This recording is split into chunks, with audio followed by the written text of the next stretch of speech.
Hello दोस्तों, आपका हमारे अपने YouTube channel short wifi study के अंदर स्वागत है। देखो दोस्तों, अपनों ने चौहान वंश के अंदर जालोर का और रणथंभौर के चौहानों के बारे में पढ़ाई कर चुके हैं।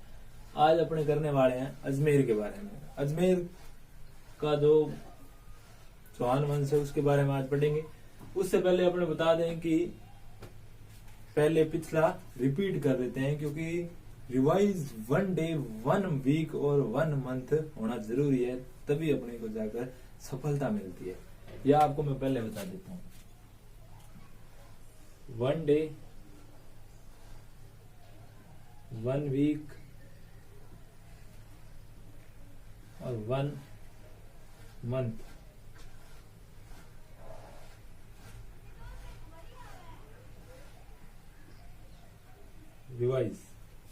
रिवाइज अपने को जितना एक दिन के अंदर अपनों ने पढ़ा है उतना पूरा का पूरा अपने को एक दिन के अंदर सोने से पहले एक बार रिवाइज जरूर करना है।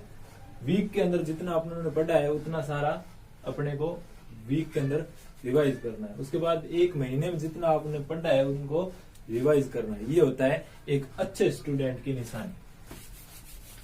अब बात करते हैं अपने शॉर्ट वाइफ स्टडी है आपका ये चैनल, जिसमें आपका बहुत बहुत स्वागत है। शॉर्ट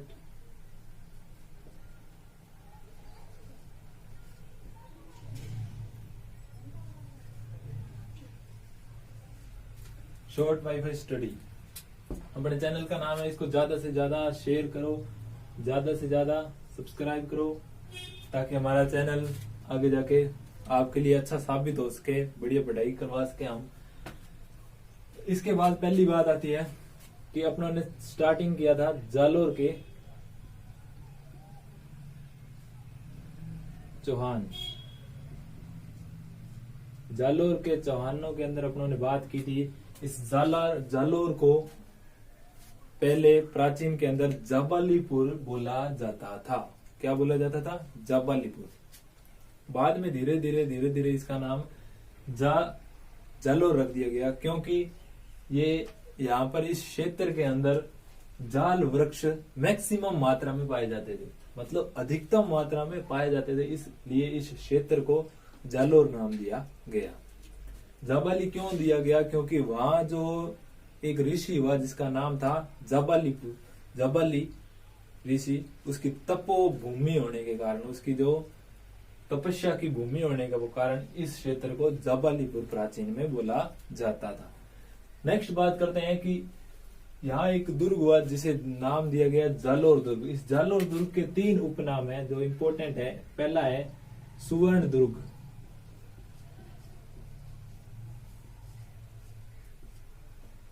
दूसरा है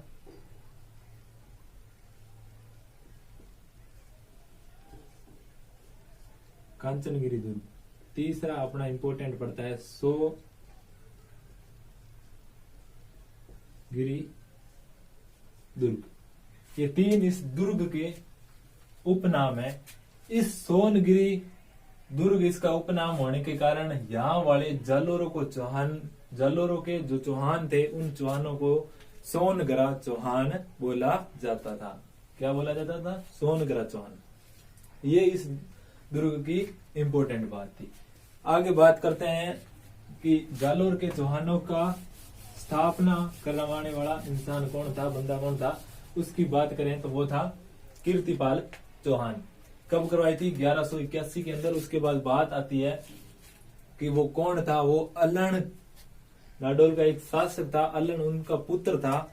वो पहले उसकी बात होती है, वो मेवाड़ के अंदर जाता है, अपने एक सामंत सिंह नाम का होता है, उसके साथ उसका युद्ध होता है। उसके बाद वो कौन, कीर्तिपाल चौहान, वो जीत जाता है और मेवाड़ में अपना शासन स्थापित कर देता है। लेकिन मेवाड़ वालों को विदेशियों का वहां रहना अच्छा नहीं लगा, इसलिए वो इस कीर्तिपाल चौहान को वहां से निकालने के लिए कुमारपाल सिंह, जो वहीं का शासक होता है, उनको कहता है कि आप युद्ध करो। फिर वो शासक युद्ध करता है और वो हार जाता है। कौन? कीर्तिपाल चौहान।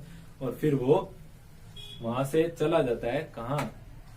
इसी जालोर के अंदर आकर 1181 के अंदर वो क्या करता है, स्थापना करता है जालोर के चौहानों की। कीर्तु एक महान राजा उपाधि दी गई है इसी कीर्तिपाल चौहान को। किसने दी है? मूर्णोत नैणसी ने। मूर्णोत नैणसी को राजस्थान का अबुल फजल बोला जाता है। राजस्थान का अबुल फजल मूर्णोत नैणसी को किसने बोला? तो ये बोला मुंशी देवी प्रसाद ने।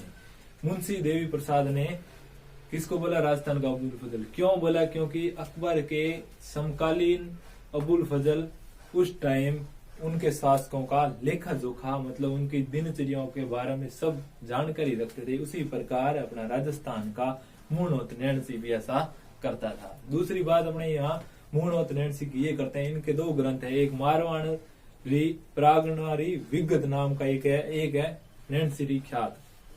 उसके बाद आते हैं समर सिंह, उसके बाद उदय सिंह, उसके बाद चाचिक देव के बाद आता है आपका सामत सिंह का पुत्र हुआ कौन? कानड़ देव चौहान। कानड़ देव चौहान की बात करें तो कानड़ देव चौहान ने इस जालोर के चौहानों का प्रतापी शासक हुआ है।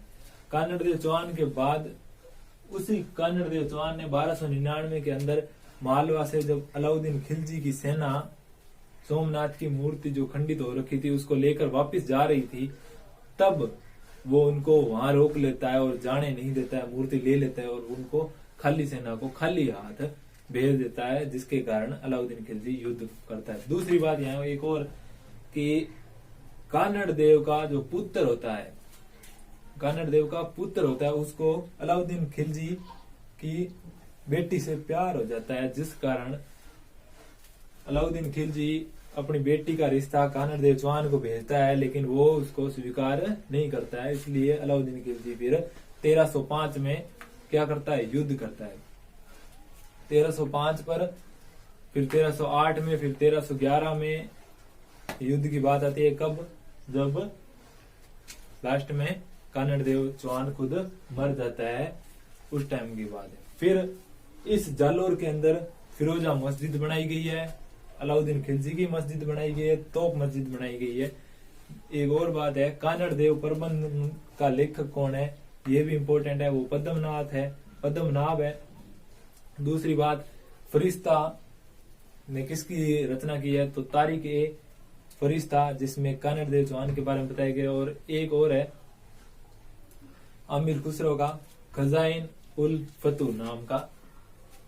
तो ये थी बात जालोर के चौहानों की। उसके बाद बात आती है रणथंभौर के चौहान। रणथंभौर के चौहान की बात अगर करें तो उसमें सबसे पहले बात आती है पृथ्वीराज चौहान की। पृथ्वीराज चौहान, और इधर आती है मोहम्मद गोरी, गजनी का आदमी था मोहम्मद गोरी। 1191 में पृथ्वीराज चौहान पर अटैक करता है तराइन के अंदर, इसलिए इस युद्ध को तराइन का प्रथम युद्ध बोला जाता है। इसलिए वो यहाँ आता है और आने के बाद पृथ्वीराज चौहान के साथ युद्ध करता है और युद्ध में हार जाता है और वापस जाता है, और पृथ्वीराज उसे जाने दे देता है कि चलो हार गया, अब जा रहा है, जाने देते। यही उसकी सबसे बड़ी दूसरे युद्ध की जो विशेषता होती है, मतलब दूसरा युद्ध उसको जाने दिया जाता है, छूट दे दी जाती है। इसलिए यहाँ दूसरा युद्ध 1192 के अंदर तराइन में होता है।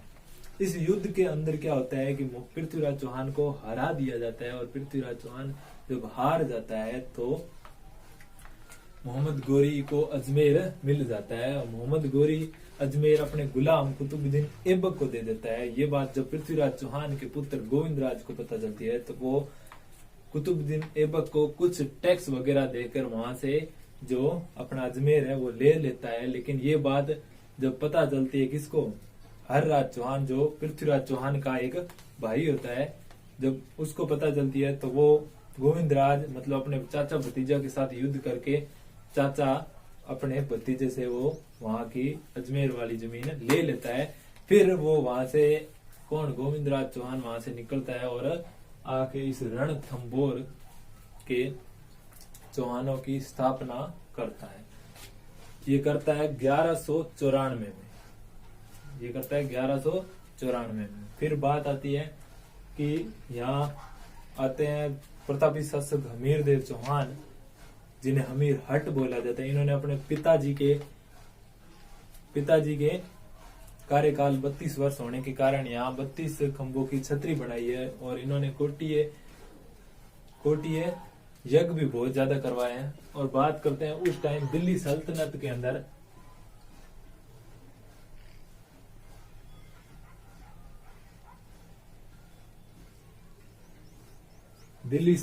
के अंदर गुलाम वंश सबसे पहला आता है, जिसके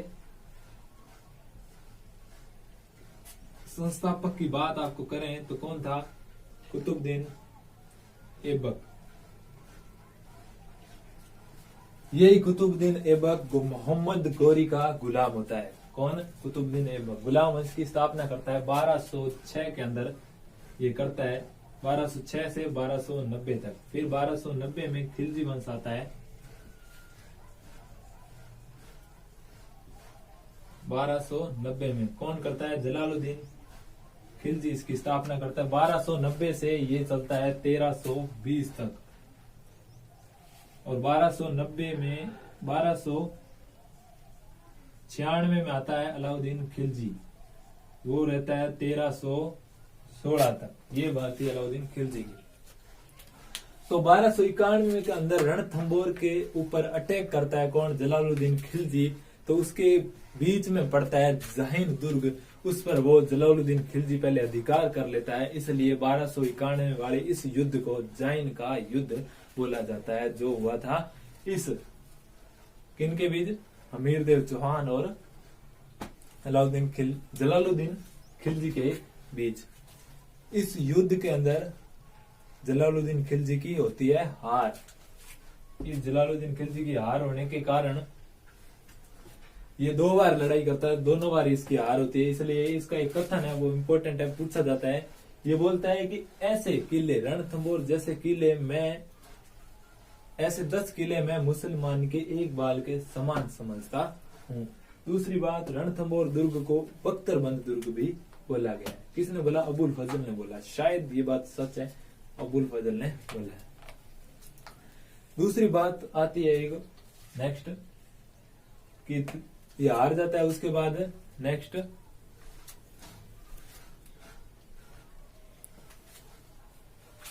बात आती है कि लगभग बाद में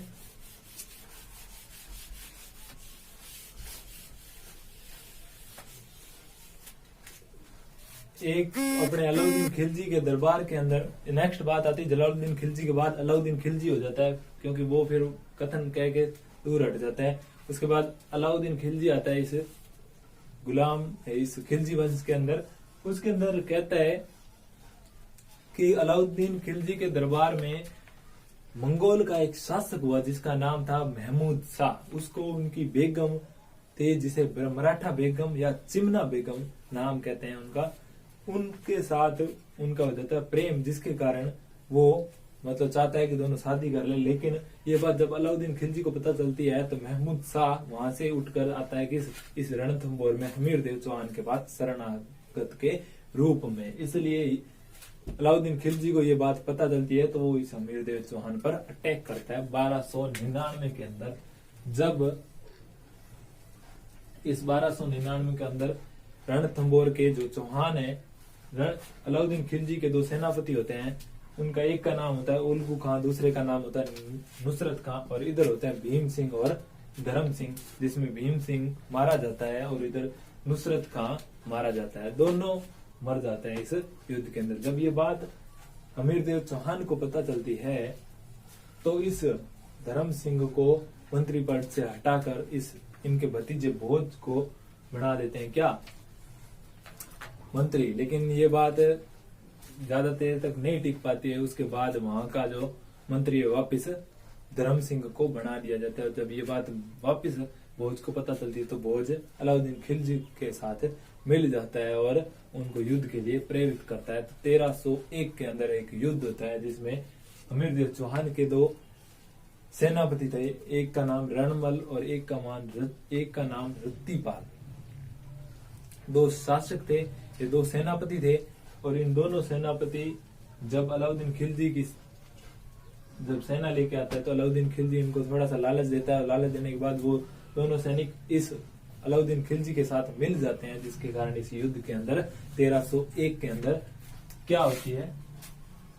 हार होती है हमीरदेव चौहान की। और इसमें जब ये हमीरदेव चौहान मारा जाता है तो उसके पीछे उसकी पत्नी रंग देवी भी जोर कर लेती है। इसलिए राजस्थान का प्रथम साका रणथंभौर के अंदर 1301 के अंदर हुआ था। वहीं एक बात और मैं अब यहाँ को इम्पोर्टेंट बताना चाहता हूँ, वो बात ये है कि 1300 वो बात है कि राजस्थान का प्रथम जल जोहर, मतलब प्रथम जल जोहर का मतलब हुआ कि कोई लड़की किसी पति के मरने के बाद पानी के अंदर कूद के मर जाती है। तो ऐसा कहाँ हुआ? तो वो यही हुआ, हमीरदेव की बहन जिनका नाम देवल था वो इस पानी के अंदर कूद के मरती है। तो यहाँ राजस्थान का प्रथम जल जोहर, राजस्थान का प्रथम साका यहीं पर हुआ। नेक्स्ट बात करते हैं जानकारी के स्रोतों की। जानकारी के स्रोतों में पहला था नयन चंद्र सूरी, जिनकी एक का ग्रंथ है जिनका नाम है हमीर महाकाव्य। दूसरा आता है जयचंद सूरी हमीर मद मर्दन, ये हमीर देव सिसोदिया 1326 की बात हो रही है। उसके बाद बात आती है सारंगधर और जोधराज हमीर रासो। एक आता है चंद्रशेखर जिसकी हमीर हट। ये थी बात अपने आज तक का जो भी राजस्थान इतिहास के अंदर चौहान वंश पे करवाया। अब करते हैं नेक्स्ट बात आती है अजमेर की।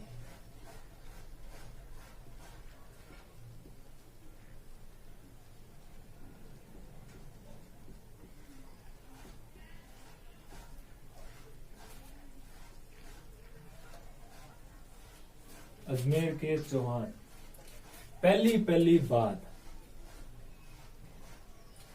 चंद्रबरदाई नाम बहुत तो बार पृथ्वीराज रासो के रचयिता चंद्रबरदाई मतलब पृथ्वीराज चौहान के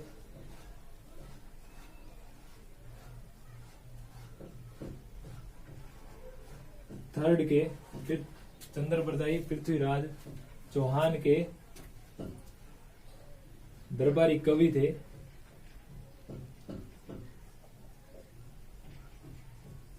क्या थे? दरबारी कवि। दूसरी बात हम यहाँ पर बताना चाहूंगा मैं आपको कि एक था मूणमोत नैन सिंह जसवंत सिंह जोधपुर मारवाड़ के जो थे, उनका था दरबारी कवि। एक और बात सूर्यमल मिश्रण,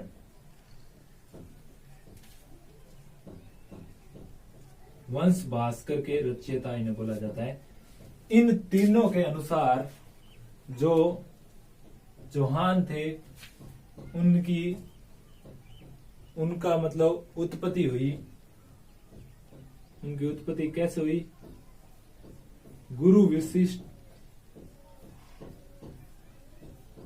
गुरु वशिष्ठ अग्निकुंड।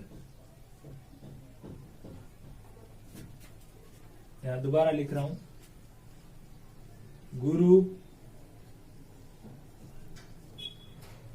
वशिष्ठ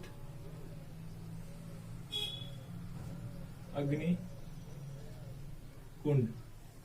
इनसे 4 जातियां मतलब 4 वंशों का स्थापना हुई थी। पहला था परमार, प्रतिहार, एक था चालुक्य, एक मैंने आपको बताया चौहान। चंद्रबरदाई, मूणोत नैनसी, सूर्यमल मिश्रण तीनों ने बोला कि जो अजमेर के चौहान है उनकी जो उत्पत्ति हुई है वो गुरु वशिष्ठ अग्निकुंड से हुई थी। इसमें केवल और केवल चौहान नहीं बल्कि 3 अन्य जातियां भी थी, जिनमें परमार आता है, प्रतिहार आता है, चालुक्य आता है, मतलब तीनों और भी आती है इसमें। ये था चंद्रबरदाई, मूणोत नैनसी जो जसवंत सिंह के, जोधपुर के शासक जसवंत सिंह के कौन से दरबारी कवि, और सूर्यमल मिश्रण वंश भास्कर के लेखक थे। और गुरु वशिष्ठ अग्निकुंड से 4 जातियां परमार, प्रतिहार, चालुक्य और चौहान, ये तीनों की चारों की बात अपने यहाँ कर रहे हैं। नेक्स्ट देखते हैं आगे।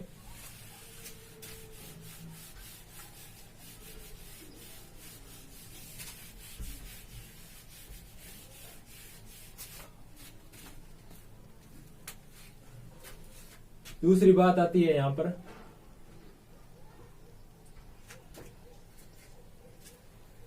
अजमेर के चौहान। उसके बाद दूसरी बात आती है स्मिथ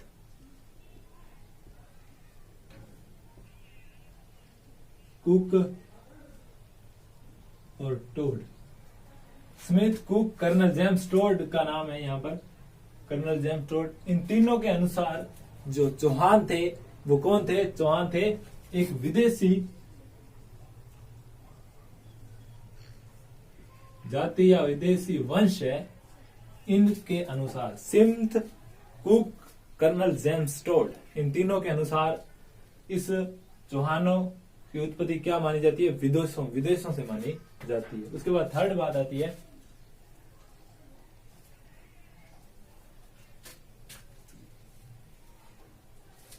स्मिथ, कुक और टोड, इन तीनों की बात करें।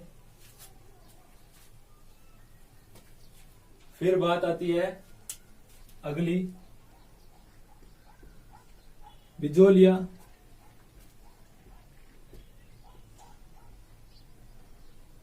शिलालेख के अनुसार। बिजोलिया शिलालेख के अनुसार जो चौहान थे अजमेर के, उनकी जो उत्पत्ति हुई थी वो एक वत्स ऋषि से हुई मानी जाती है।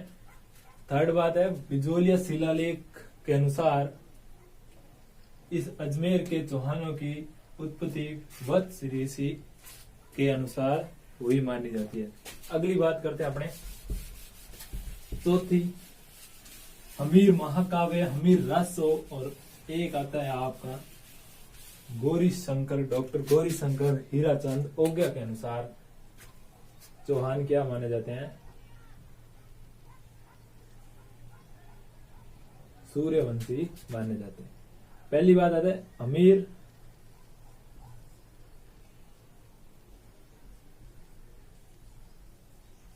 रासो, हमीर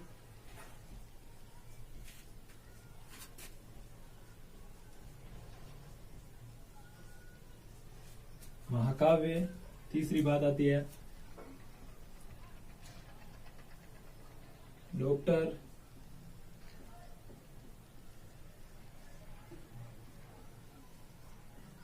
गौरी शंकर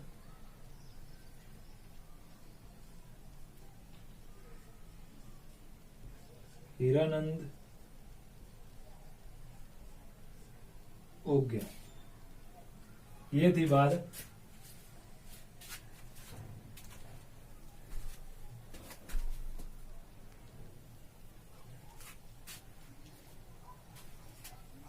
इनके अनुसार माना जाता है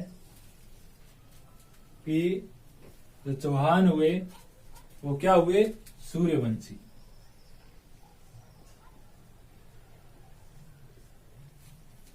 हमीर रासो, हमीर महाकाव्य, डॉक्टर हीरानंद, हीरा शंकर, हीराचंद ओग्या, इनके अनुसार माना जाता है कि ये चौहान क्या हुए? सूर्यवंशी हुए।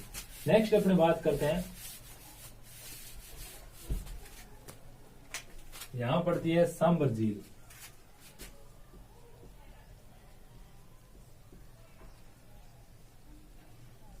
ये सांबर झील, इन सांबर झील के आसपास की जो क्षेत्र है, आसपास का जो क्षेत्र है उसे बोला जाता है स्पात लक्ष्य। इस स्पाद लक्ष्य की जो राजधानी थी जिसे बोला जाता है अहित छतरपुर, अहित छतरपुर को वर्तमान में नागौर बोला जाता है, इसकी राजधानी थी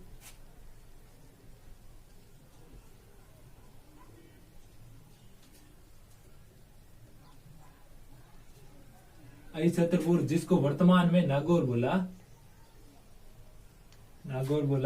जाता है। ये थी यहाँ की बात। नेक्स्ट अपने पढ़ते हैं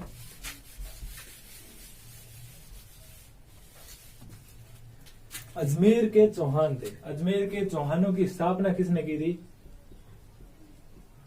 551 ईस्वी के अंदर वासुदेव चौहान ने। इसी वासुदेव चौहानों का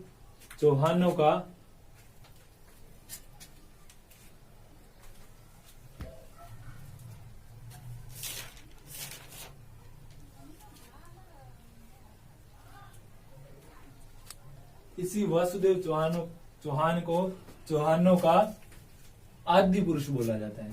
क्या बोला जाता है? चौहानों का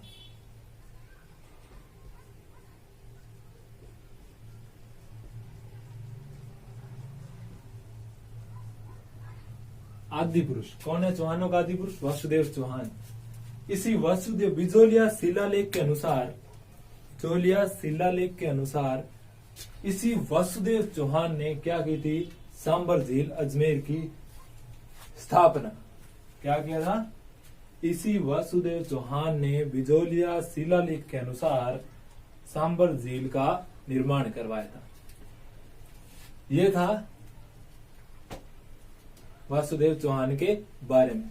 नेक्स्ट अपने आएंगे विग्रहराज सेकंड के बारे में।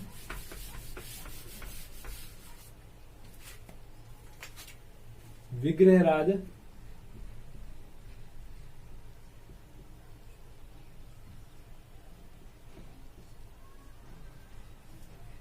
सेकंड, इसके बारे में कोई ज्यादा इतना इंपॉर्टेंट बात नहीं है, शॉर्ट बात है जो आपको बता देता हूं। आरंभ में सबसे प्रतापी शासक ये था, लेकिन एंड में ये नहीं था, वो अपने आगे पढ़ेंगे जिनके बारे में। आरंभ में विग्रहराज सेकंड सबसे प्रतापी शासक था। दूसरी बात, गुजरात के मूल कर्ण को इन्हीं विग्रहराज चौहान ने हराया था। तीसरी बात, विग्रहराज सेकंड की जानकारी किस अभिलेख से मिलती है? तो हर्ष अभिलेख से मिलती है। ये चीजें अपने को याद रखनी। पहली बात, आरंभ में प्रतापी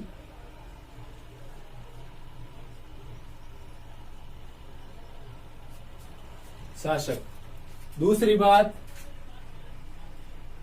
आरंभ में प्रतापी शासक। दूसरी बात आ जाती है यहां पे कि उस टाइम मूल कर्ण को हराया गुजरात के।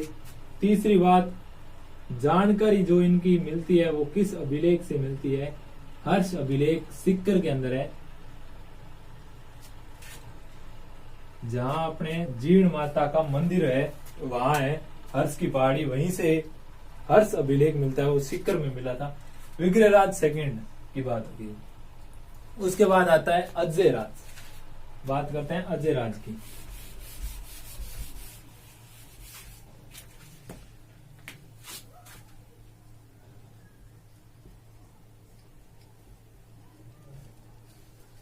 इनका कार्यकाल 1105 ईस्वी से लेके 1133 तक। चेक कर लेते हैं इसको। 1133 तक है, सही है। अजय राज चौहान, इनकी बात करें तो इन्होंने अजमेर शहर बसाया था।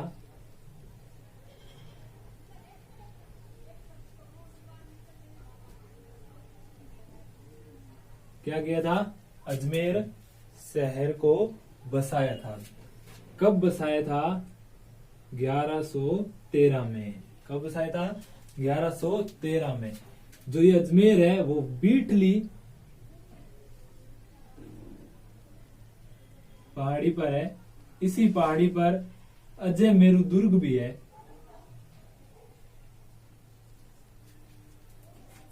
इसी अजय मेरु दुर्ग को गढ़ बीटली दुर्ग भी बोला जाता है। अब आपको एक अच्छी बात बताता हूं कि इसे तारागढ़ दुर्ग भी बोलते हैं। इस अजमेर दुर्ग को तारागढ़ दुर्ग क्यों बोलते हैं वो आपको बता रहा हूं कि मेवाड़ के एक शासक थे जिनका नाम महाराणा कुंभा था, जिनके एक पुत्र थे जिनका नाम रायमल था। उनके एक पुत्र थे पृथ्वीराज सिसोदिया, जिन्हें राजस्थान का उड़ना राजकुमार बोला जाता है। क्या बोला जाता है? उड़ना राजकुमार। इनकी पत्नी और ये दोनों आते हैं यहाँ कहा अजमेर दुर्ग के अंदर भ्रमण करने के लिए और भ्रमण करते वक्त देखते हैं कि ये इस अजमेरू दुर्ग की जो स्थिति होती है वो क्या होती है, खराब होती है, जिस कारण पृथ्वीराज सिसोदिया इस अजमेरू दुर्ग की क्या कराते हैं, मरम्मत कराते हैं। और मरम्मत करवाने के बाद इस दुर्ग का नाम क्या रख देते हैं, अपनी पत्नी के नाम पर, तारागढ़ दुर्ग। तो अपने को ये बात याद रखनी है कि इस अजमेरू दुर्ग को तारागढ़ दुर्ग क्यों बोला जाता है। तो ये इसका एक छोटा सा रीजन था। फिर अपने बात करते हैं अजय राज ने क्या किया था उस टाइम, अपने टाइम, खुद के टाइम में सिक्के जलाए थे, जिन्हें अजय प्रियदंब सिक्के बोले जाते हैं। उसी सिक्कों पर इन्होंने अपनी पत्नी सोमल देवी के चित्र भी छपाए थे। ये थी अजय राज की बात। नेक्स्ट अपने अजमेर के चौहानों के बारे में नेक्स्ट पढ़ेंगे अगली क्लास के अंदर, जिसमें बताएंगे अर्णवराज अन्ना जी, जिन्होंने अन्ना सागर झील अजमेर का निर्माण करवाया था, उनके बारे में कल अपने पढ़ने वाले हैं। जितना पढ़ाया उसको रिवाइज करना अच्छे से। कोई भी दिक्कत हो तो कमेंट करके बताइएगा, हम आपके जो कमेंट आएगा जिसका अच्छे से सोल्व करके बताएंगे कि इसकी क्या प्रॉब्लम आ रही है, आपको क्या चीज नहीं समझ आई है। हमने अच्छे से मन लगा के बढ़िया से जितना मेहनत हो उसके उससे भी ज्यादा कोशिश करके और साथ के साथ मजबूर परिस्थिति के अंदर आपको पढ़ा रहे हैं। और आपका एक जिम्मेदारी, एक दायित्व बनता है कि आप हमारे चैनल को सब्सक्राइब करो, लाइक करो, कमेंट करो और ज्यादा से ज्यादा शेयर करो। धन्यवाद।